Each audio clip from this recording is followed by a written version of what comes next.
Filthy 47, an audio serial in 4 parts. Part 1.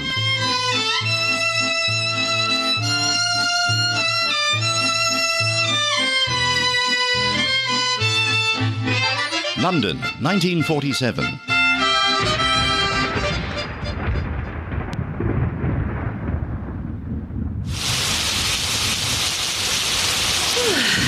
So much for Mr. Churchill's sunlit uplands. Hitch up your skirt. A little higher.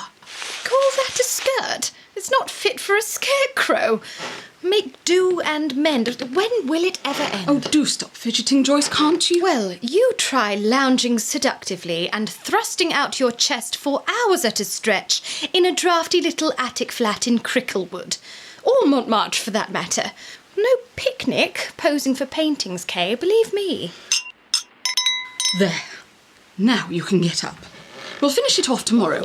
Oh, hello. Do I detect an increase in the bosom to blouse ratio? Commerce. Survival of the sauciest. Oh, my word. That should have red-blooded readers grabbing it off the book racks at Paddington. Fingers off my pistol, sister. This Peter West fellow certainly goes for the groin with his titles, doesn't he? It's not the last of the bread, I hope. Afraid so. Sickeningly stale, like biting into bakelite. Kay, quick, come and look. Chap's been chucked out of that pub over the road and they're giving him the devil of a pasting. Oh, you down there! Leave him be or I'll call the police. You're forgetting we don't have a telephone. Joyce, where are you going? You don't know him from Adam. Could be a desperately ugly customer who thoroughly deserves a thrashing. I'd hate to be as cynical as you, Kay Marnham.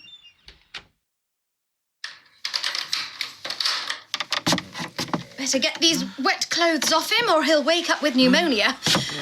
Then we can bung him on the chaise longue. So are you going to lend your assistance, Kay, rather than lurking around looking like a dowager with dysentery? Oh, I say. Something of a stallion, isn't he? Bet you don't get many of those to the pound. Must you be so coarse? Poor lamb, he's covered in bruises. Pickled in alcohol. Would you be so callous if he were your brother? Yes, I would. My brother's a beast. What turned you so sour on men? Men.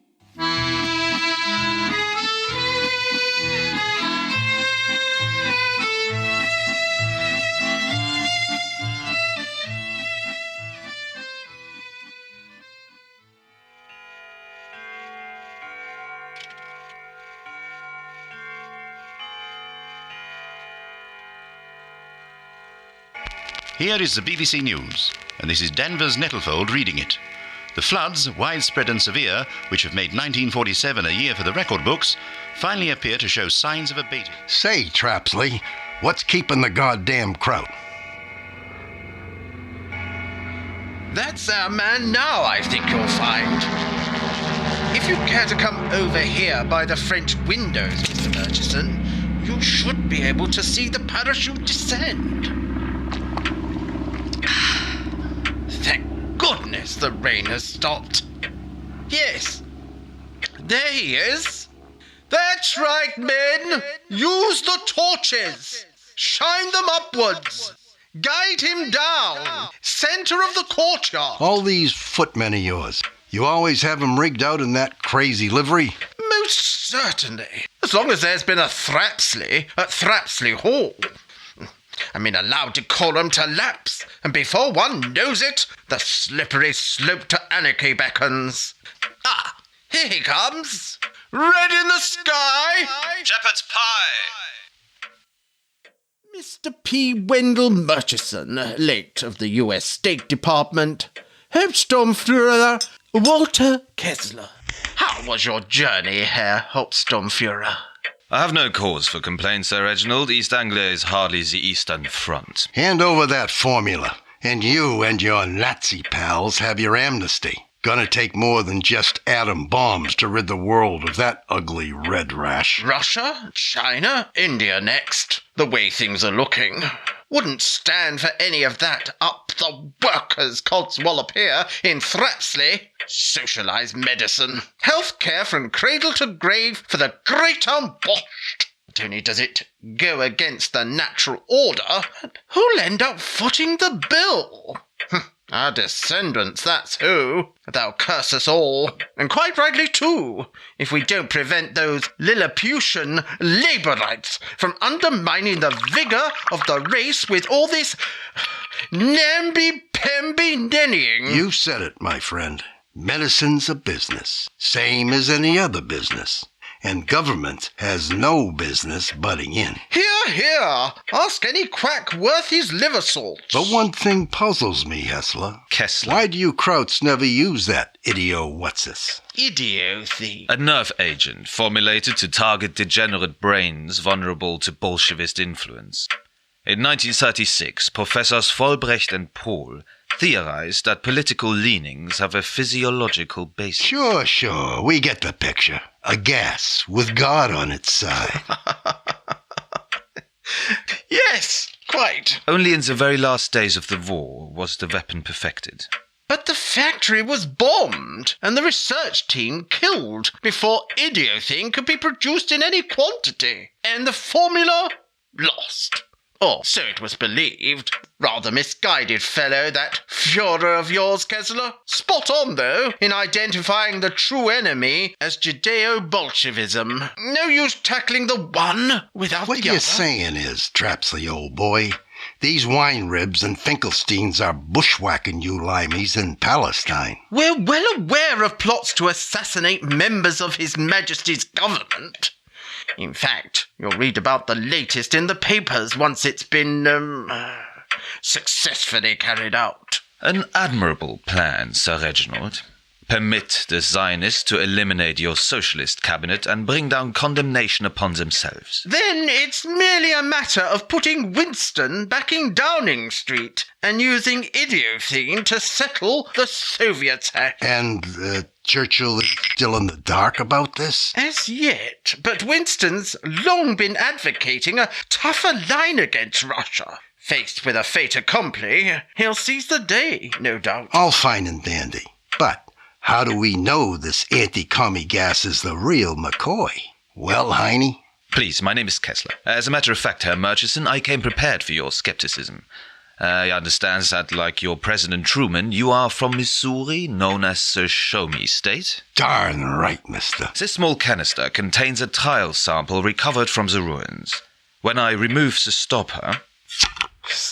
Steady on, Kessler.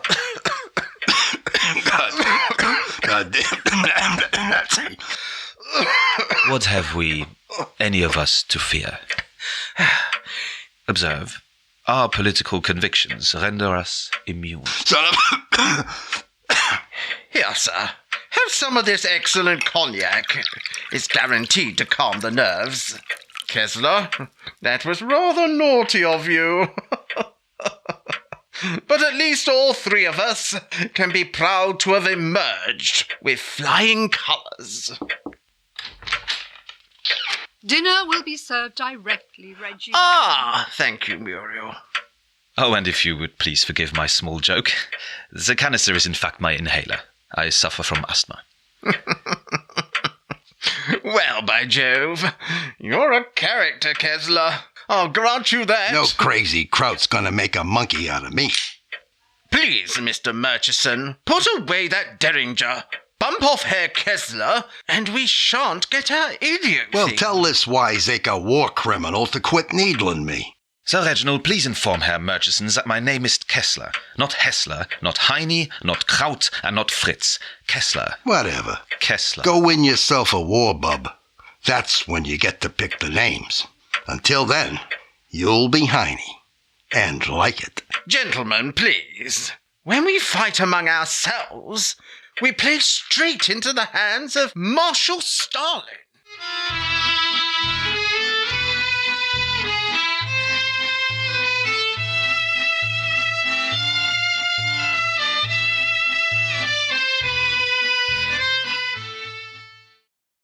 Oh, my head. Take it easy, chum. You're in safe hands. Look here, you can't stay. Kay, stop it. Ignore her. There's room at the inn. Oh, and I'm Joyce. And you're welcome to spend the night just where you are. Much obliged. Wouldn't send a dog out in this filthy weather. Atrocious. Yes, there's hardly been any left. I'm talking about that abomination over there on the easel. Fingers off my pistol, sister. Scarcely Somerset morn. I beg your pardon. Paperback thriller covers may not be the highest form of visual art, but they're my bread and butter. Kay's known in the trade as something of a dab hand. And deservedly so. What about all this West fellow has going for him? He couldn't write a note to the milkman. I don't know. I'd say he has a certain penchant for the lurid. Oh, fiddlesticks. Never mind little Miss Highbrow. Many's the night I've cuddled up with a Peter West. Hasn't disappointed me yet. Well, I dare say his cover art as a model account for most of his sales. Perhaps if he were here to defend himself, you wouldn't be quite so free with your opinions, Mr. West. Peter West. Many thanks, my good Samaritans. But to be perfectly frank, I'm not worth the trouble. I don't mind a reasonable amount of trouble. Well, I hope you don't live to regret it. Peter West is a lost cause. Peter West is a bona fide war hero. Breathtakingly audacious prison camp escape. Umpteen doodlebugs shot out of the sky. Oh, never believe a book jacket. Most of those plaudits belong to a pal of mine, named Flight Sergeant Byron Bailey. That boxer chappie from Jamaica. Daily Mirror said those filthy Nazi goons made him take on their reigning champ in Stalag Luft. Bailey knocked him into the middle of next week and nearly got himself shot for it. Would have cut the article out and kept it if it hadn't been all greasy from wrapping my chips. So where is the flight sergeant now? Survived the war, I do hope. Well, Byron, really can't tell you. Like to think he made his way back to the West Indies. Put that Oxford degree to good use. Settled down. Found the love of a good woman.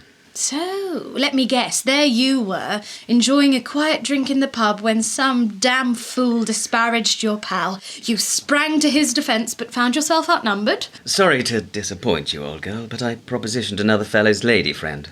Deserved all I got. I'll assume you're still inebriated. And what are you smirking about, Miss Marnham? More cognac, Herr Kessler? Sir Reginald. That other guest, the young woman, another American? Miss Loretta Duquesne. Murchison brought her along. Rather fetching little filly, what? But she can be trusted. Sadly, expedience dictates that we indulge our American friends, grant them a certain latitude. Fact is, wars left them with the whip hand. In any case, Miss Duquesne appears to show no more interest in politics than does the average household cat. I say, Harold, time to whip the dust sheet off the apparatus. Yes, sir. Capital fellow. Been with me years. Butler doddered off to the great mansion in the sky last Wednesday fortnight. Thinking of giving Harold the job. Might I have your attention, everyone? Say, Lady Muriel, ain't that a television? Indeed it is, Miss Duquesne. In the States, we got bigger screens. And pretty soon now, we're gonna have color, coast to coast. How perfectly wonderful for you. And that other gizmo, that's a gramophone? Yes, with certain modifications. Now, Harold, if you be so kind as to place the disc on the turntable and lower the needle. Welcome to BBC Television. And now it's time for our weekly visit to the Café Continental. Television pictures on a gramophone disc? Recorded last week from the BBC, courtesy of our backroom boys during the war. Systems developed for espionage purposes. Well, ain't that something, Wendy? Quit calling me Wendy. Greetings, Mesdames et Messieurs. Your table has been reserved, as always, and we are honored to be appearing on your television screens. As our first guest tonight, I proudly present the popular comedian, Mr. Jehoshaphat Jenks, and that melodious musical trio from distant shores, the Dinky Dongs. Howdy, folks. Jenks is the name, Jollity is the game. Now, before we tickle your musical fancy, Might I just remind you lovely lot out there that yours truly and these three stunning strummers, these pulchritudinous pluckers, otherwise known as the Dinky Don'ts, will feature amongst the star-studded lineup, entertaining Mr. Attlee and members of his cabinet at the Cheer 'em Up charity gala on the Thames in 2 weeks' time. And I'm sure anybody well enough ill to afford one of these wonderful magic boxes for the corner of their living room can see their way clear to coughing up for a ticket. So Dinky, don't miss out. Take it away, girls. Gee, those Goyles look awful sad, Lady Muriel. Don't they never smile? It's said all three had a terrible time during the war. Refugees, you know. Another bottle, Harold. This cognac really is exceptional. Richard, you've had quite enough already. Let me be the judge of that, Muriel. Say, what's with the vaudeville traps, Lee? I didn't come all the way out here to Suffolk just to gawk at some cockamamie television show. Bear with me, Mr. Murchison. Its significance will become clear in due. Oh, take him to his room, Harold. Mr. Murchison. Herr Kessler, I must apologise on my husband's behalf. Reggie often toddles after a tipple. Be sozzled for several hours, I expect. Now, as to the matter you've come here to discuss, I gather you've yet to reach an agreement? Lady Muriel, with all due respect, I'd prefer to wait until Sir Reginald has gone to... Perhaps I ought to explain. You see, Reggie may believe he married a pea-brained debutante, but in truth my husband seldom strays far beyond the confines of his fool's paradise. During my parachute descent, Lady Muriel, I happened to witness a momentary break in the clouds through which I caught the briefest glimpse of some quite unexpected atmospheric coloration. Herr Kessler, before discretion sends you any further around the houses, simply say your piece and I will say mine. Red in the sky. Shepherd's pie. Gnädige Frau, may I offer my wishes for Sir Reginald's speedy recovery and express my admiration for your forbearance? Your, past is showing, Herr Kessler. The belt keeping off the trousers of that dapper tweed suit of yours, it sports a rather distinctive buckle. SS, I believe. A gift from her mother. Well, what do you know? The sentimental stormtrooper. Aw, give the poor guy a break, Wendy. I think it's sort of sweet.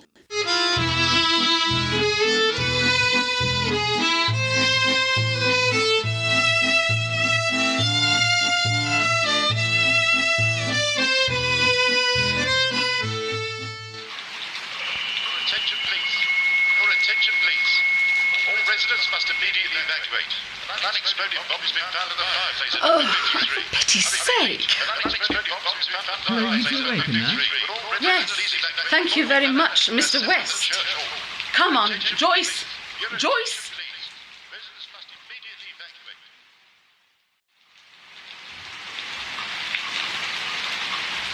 A fine kettle of fish, I must say. The church hall's locked up and no one seems to know who has the key. Over there, that shop doorway. Oh, what's the use? I'm soaked to the skin already. But this little nook has seen a good few knee tremblers. Joyce, please. Well, Peter's a man of the world, aren't you, Peter?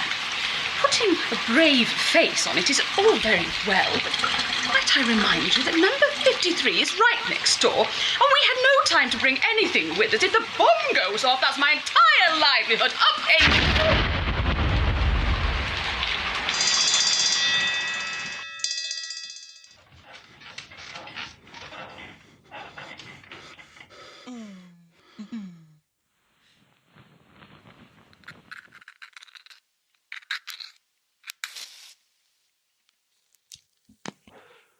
Poppycock.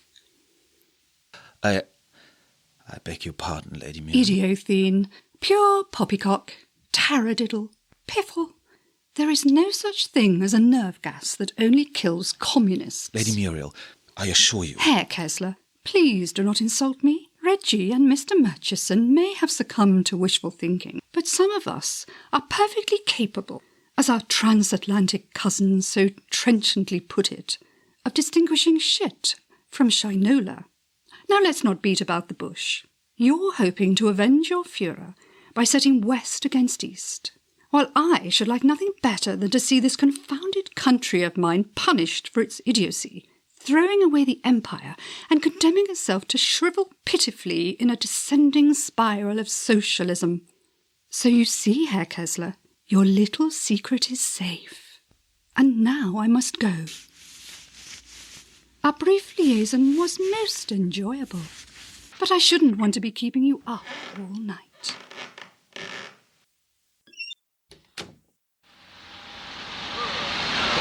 Real stroke of luck, these fellows happening along and giving us a lift in their lorry. 3 rousing cheers for the Polish Resettlement Corps. I'm impressed with your grasp of the lingo. I've been out with a Pole or two in my time. Grand chaps. As are Yanks, Canucks, Kiwis and Aussies in my experience. Which does have its limits, I hasten to add, in the light of that expression on your face. Merely a shadow cast by that stormer. Oh, and 6 feet 2 inches. Beg pardon? My height. Your dismay didn't go unobserved. Men aren't mad keen on being towered over, as a rule. Well, I dare say one could adjust. At a pinch. No doubt you've also taken note of that butterfly tattoo on my shoulder, and drawn certain less than edifying conclusions. Well, not only a tattoo, but muscles. Feel for yourself. Need a hand unscrewing that thermos? What, Peter West, in the prime of his manhood? Certainly not. Vodka toddy, anyone? Kay?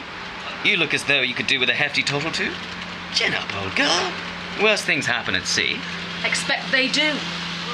Where are we being taken? A little sporting entertainment, apparently. Well, when in Rome. Either that or rummage in the ruins in the rain to see if I can salvage my one and only pair of silk stockings.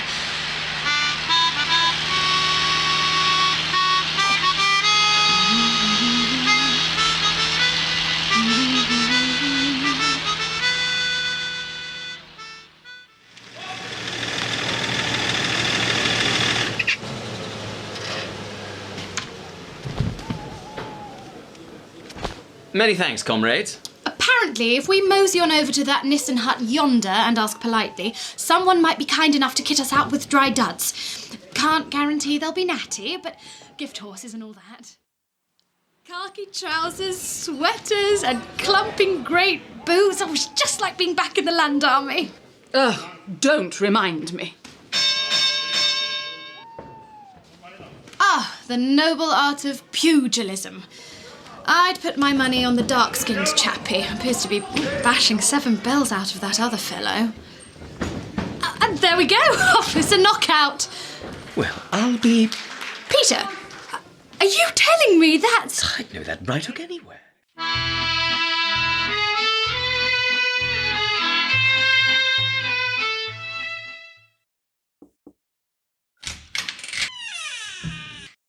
Miss Duquesne? Lady Muriel, I couldn't sleep for thinking about poor Sir Reginald. Only I saw the very same thing happen to my pa. He never woke up. Now, Miss Duquesne, there's really no need to concoct a pretext for this visit. We both know very well why you're here. All those coy little glances at the dinner table. Guess I'm no great shakes as an actress, huh? Au contraire, your eyes spoke volumes. I was about to take a bath. Perhaps you'd care to join me?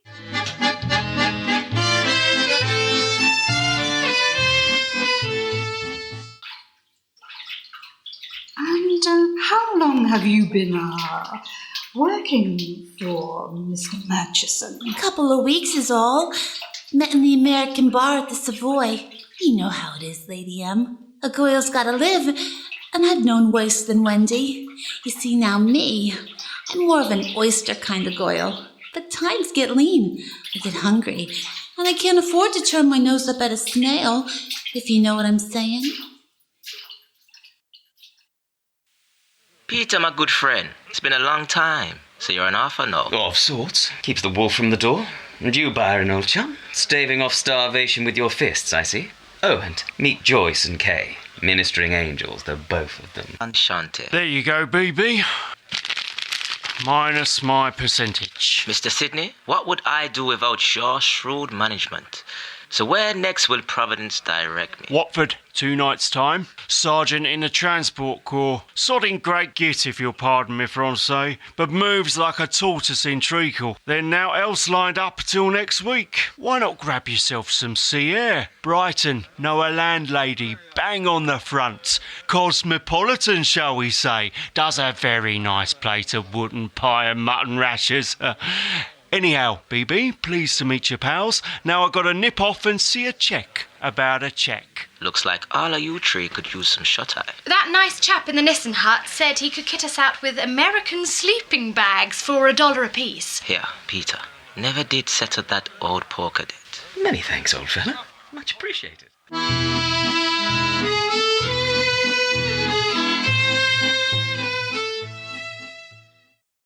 Craziest yarn I ever heard. Didn't pick up much of it. Darling Joyce chose that moment to burst into song. Oh, please shut up and let me go to sleep.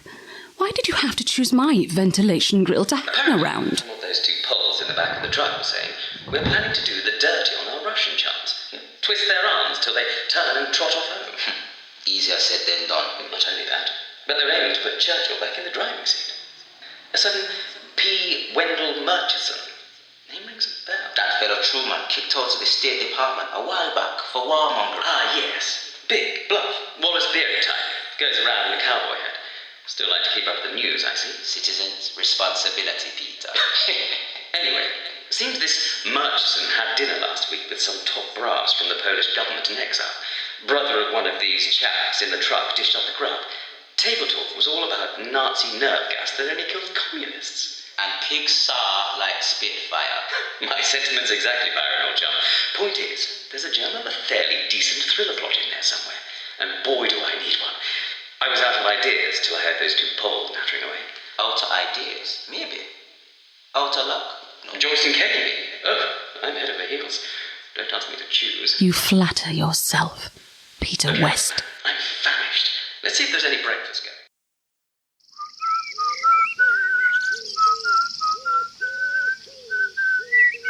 Morning, Joyce. Sleep well, I hope. Why keep it to yourself that you know Polish? Only a smattering. Picked it up training Polish pilots on hurricanes. What of it? Were you intending to share your scoop with us, as well as the flight sergeant? Scoop? That conversation you overheard in the truck while I was singing. Oh, you sing beautifully. Thank you, but that's entirely beside the point. Kay overheard you talking to Mr. Bailey this morning outside the hut. Your voices woke her up. Dash it all, Peter, poison gas. Although I failed to see how any gas could take one's politics into account. Yet who knows what horrors those filthy Nazis managed to concoct. These days one hears a lot of bilge talking about setting the world to rights. But don't you think it at least worth looking into, Peter? Frankly, no. Then you're not the man I thought you were. Joyce, wait. All right. I'll tell you what I'll do. I'll take it to my publisher. Your publisher? Big fish among the hush-hush boys during the war. What say we let Sir Reginald Thrapsley weigh up the threat to world peace? In fact, I thought I might pitch it to Sir Reginald as a basis of my next chunk of deathless prose. I'll get on the blower. Shouldn't think it very wise to be discussing these matters over the telephone. I'll ask him in person. Oh, righty-ho. Well, I'll leave you to it then. I should imagine time is of the essence in matters like this. Oh, yes. Of the essence. Oh, and Mr. West, there was a call for you yesterday. Very bad line. I couldn't catch. Hughes, I believe the name was. OK, thanks, Twiggy. Probably a creditor. They did say they'd call again. Well, be a ped and fold them off, could you? Could you type this up in triplex, please, Miss Twigden? It's rather urgent. Yes, Mr. Maitland. Still there, is he? Misery guts Maitland. Thought Sir Reginald would have seen sense by now and promoted you to office manager. Anyway, Twiggy, better let you go. Toodle-pip. Good morning, Flight Sergeant. Hello, Miss Marnham. Kay Marnham. Looking for Peter? Hear him come now. No doubt Joyce sent you for a progress report? Joyce can get a little, carried away. Well, maybe you ought to have kept mum. And maybe you two ought to have kept your voices down. Couldn't sleep a wink. And Mr. Bailey's pipe tobacco didn't help. Apologies, Miss Martnell. Well, you can tell, Joyce, I spoke to Sir Reginald's secretary. He's up in Suffolk at Thrapsley Hall, his country retreat. It seems they're cut off by flooding, and the telephone lines are down. Anyway, I did my best. I'm sure you did. Women. What can you do, eh, Byron? Flight Sergeant Bailey, good morning. Good morning, Captain. Last night the men had high hopes for our unit champion. Alas, it was not meant to be. You fought and won fair and square, Flight Sergeant, justifying the reputation that preceded you. Permit me to apologize for the ungallant conduct of certain elements in the camp. I've been given rougher rides. Funny thing, Skin. A trifle early in the day, perhaps, but I should be honored if you and your colleague would join me in a drink, Mr. Peter West. Not by any chance the author of Save Me Your Last Bullet, Baby, and Lipstick on My Knuckles? Guilty as charged. Then I am doubly honored. Please, gentlemen, take a seat. I see you are intrigued by my choice of wall decoration. It's quite a collection of articles and photographs. A small hobby of mine. Air crash investigation. One air crash in particular, it would seem. You know of Colonel Krasovsky? Yes, diplomat. Tragic accident. A sad loss to Poland.